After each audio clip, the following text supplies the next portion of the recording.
Oui, bonjour les enfants. Alors, je vais vous expliquer, je vais vous aider à corriger votre exercice sur la cible, notamment le F, qui était un petit peu plus difficile que les autres. Pour cela, vous pouvez vous aider du tableau de numération. Je vous en ai fait un ici, vous voyez, avec unité, dizaine, centaine, milliers. Alors donc, on se rappelle une croix.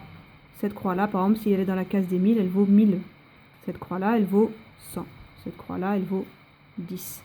Alors, on va compter, on peut commencer par exemple à compter le nombre de milliers. J'ai une croix dans les 1000, donc je peux, dans mon tableau de numération, écrire 1 dans la colonne des 1000. Ensuite, on va compter les centaines. Alors, je compte 1, 2, 3, 4, 5, 6, 7, 8, 9. 9 centaines.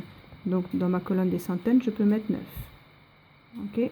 Maintenant, je vais compter les dizaines. 1, 2, 3, 4, 5, 6, 7, 8, 9, 10, 11. Ah, 11 dizaines. Est-ce que je peux écrire 11 dans ma colonne des dizaines? Eh bien non, parce que rappelez-vous, quand on arrive à 10 dizaines, cela me fait une centaine. 10 dizaines, 10 fois 10, ça fait 100. Donc si j'ai 11 dizaines, je peux me l'écrire en petit là, mais je sais que je ne peux pas le laisser là. 11 dizaines, ça veut dire que mes 10 dizaines vont me faire une centaine.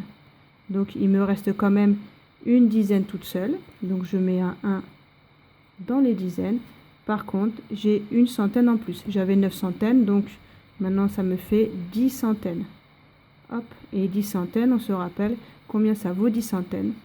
10 centaines, ça me fait un millier.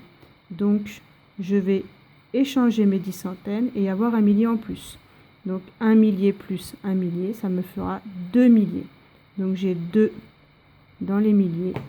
J'ai échangé toutes mes centaines, donc je mets 0 dans les centaines. Il me restait une dizaine. Et comme je n'ai pas de case d'unité, je mets 0 dans les unités. Voilà mon résultat. 2 milliers et une dizaine, ce qui se dit 2010. Voilà, la cible F a obtenu 2010 points.